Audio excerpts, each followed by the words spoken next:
Hey everybody, Attorney Somm here. Welcome back. I recently did a video on wine collecting that was very well received. In particular, one of the tips that everyone seemed to comment on was cellar defenders. So today, I'm going to be discussing cellar defenders in more detail and also providing 8 different recommendations for cellar defenders that you can use. What is a cellar defender? Well, in simplest terms, it's a wine that is interesting and enjoyable enough that you'll be content to open that bottle rather than raiding your cellar and drinking a bottle that you're supposed to be aging earlier than you should. First, a couple quick points about cellar defenders. Of course, these are going to vary a little bit by budget. So one person's dream wine could be another person's cellar defender. So I'm going to try to give a variety of recommendations at different price points. Also, cellar defenders typically are high quality to price ratio wines, but they're not necessarily pure value wines or wines that cost a specific amount, like with some of the $20 and under video recommendations that I've done in the past. But the key thing is that the cellar defender be sexy and interesting enough that you'll be content to drink it rather than something that you'd otherwise prefer to open. And so today I have 8 categories of cellar defenders that I'm going to be discussing. Since I often start the evening off with champagne,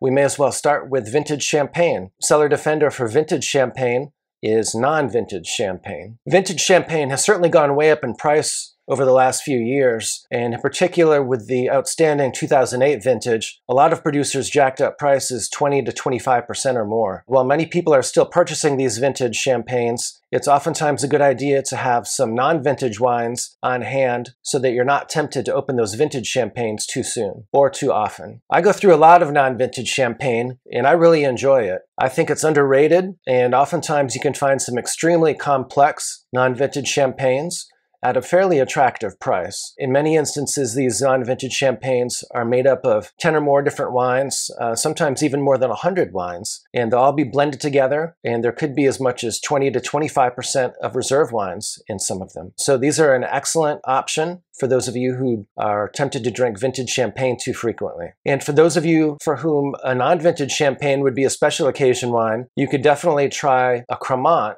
like a Cremant de Loire or a Cremant d'Alsace. These are going to be much less expensive than even the non-vintage champagnes, and those are things that are made in the same style as champagne, but the fruit just comes from a different region. So those are certainly excellent options as well for cellar defenders for your non-vintage champagnes. Next, we're going to go to one of my all-time favorite regions, which is the Northern Rhone. I'm a huge fan of Northern Rhone wines, and my favorites in particular are Côte Rôtie and Hermitage. Here you have a couple options. With producers like Guigal and Chateauneuf and Chave and some others, they typically have some offerings at a variety of price points. So in the case of Guigal, you can go all the way up to the Lala wines, which are very, very pricey, and you also need to age for a very long time. But you also have an option that's probably about a quarter of the price of the Lalas, and that's the Chateau d'Ampuis. And so while still not cheap, that's definitely an outstanding wine that will prevent you from opening a Lala or one of the 3 wines that are referred to as Lalas, which are La Moline, La Turque, and La Landon, earlier than you should.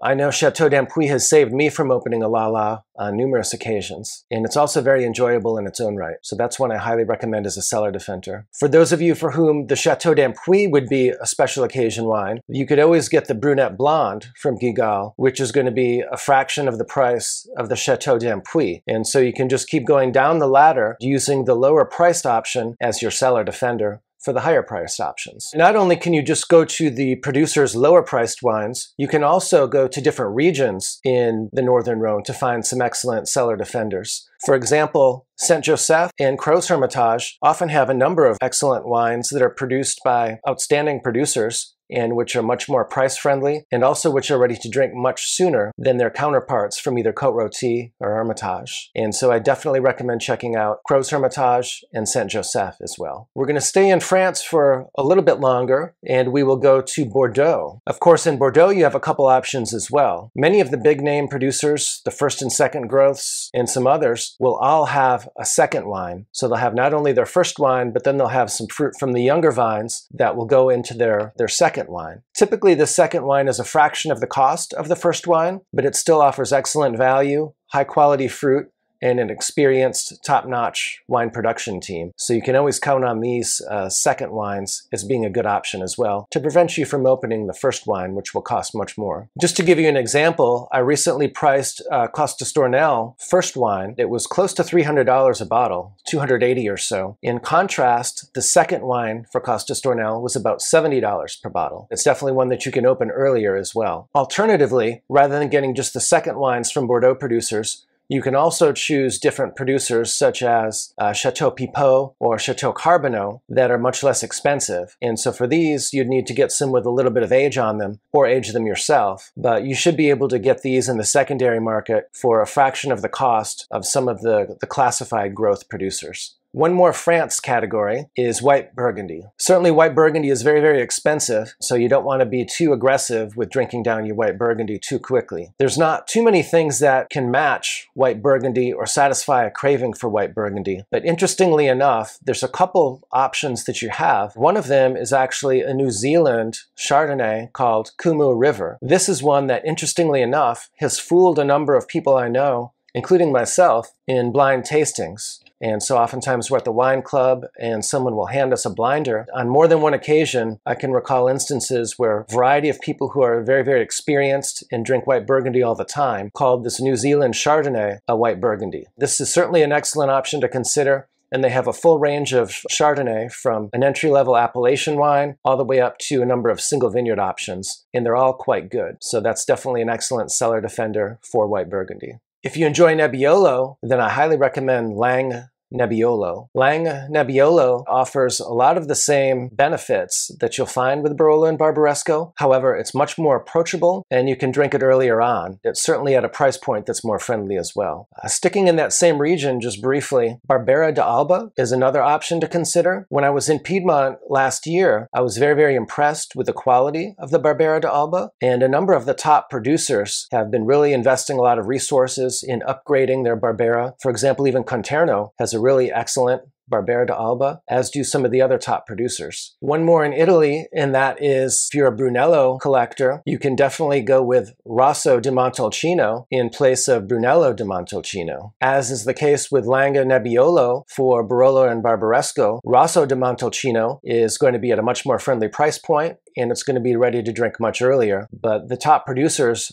definitely have offerings there as well. So Valdicava, for example, has an excellent Rosso di Montalcino, and so that's definitely something that you can take advantage of for Brunello di Montalcino. If you enjoy Brunello di Montalcino, you should certainly consider buying a bunch of Rosso di Montalcino to keep you from opening it too quickly. So far we've talked mostly about trade downs. In other words, if you like a particular wine, there's a less expensive option that you consider. But my next category is one that's cellar defender on its own right, and that is Chateauneuf du Pape. Chateauneuf du Pape, in my view, represents some of the absolute best value in wine today. Many people who would otherwise be interested in opening a Bordeaux, Napa Cabernet, would be happy to open a top Chateauneuf du Pape, and that's oftentimes a perfect cellar defender for a lot of people. In terms of pricing, other than Chateau Reyas, most of them are available at extremely affordable prices compared to the other categories like Bordeaux, Napa Cabernet, and some of the others that we've talked about today. It's also consistent year in and year out. They very, very rarely have off vintages in the Southern Rhone. Better still, it's a wine that you can drink when it's very young and it's enjoyable, but it will also age well also. So I highly recommend having a bunch of Chateauneuf du Pape in your cellar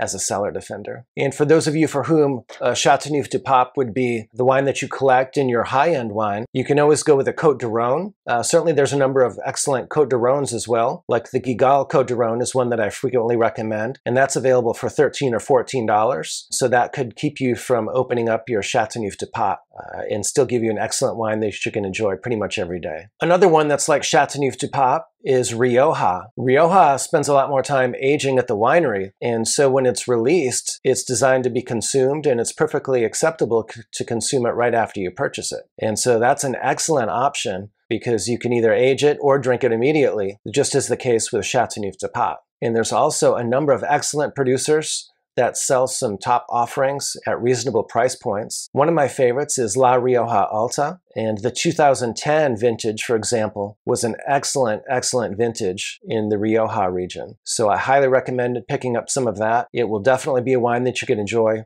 pretty much any night that you would definitely not feel like you're sacrificing by opening it. I hope you enjoyed this video. If you did, please let me know in the comments below, and please go ahead and subscribe to my channel so you don't miss the next one. I come out with videos like this about once a week, so until next time, drink well.